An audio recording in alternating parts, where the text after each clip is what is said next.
சகோதரர் பிரசன்ன வெங்கட், ஐயா, தாங்கள் அரசியல் வருவதற்கான மிக முக்கியமான நோக்கம் என்ன?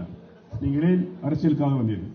என்னை என்னுடைய 5வது வயதிலிருந்து கொண்டாடி தோளில் தூக்கி கொண்டு வந்து இன்றைய இந்த மேடை வரை கொண்டு சேர்த்திருக்கிறீர்கள்.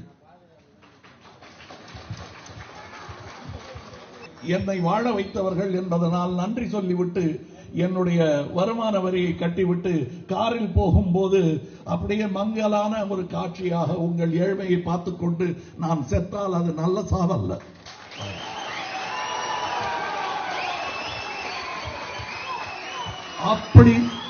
அப்படி இருக்காது என்னுடைய வாழ்வும் சாவும்.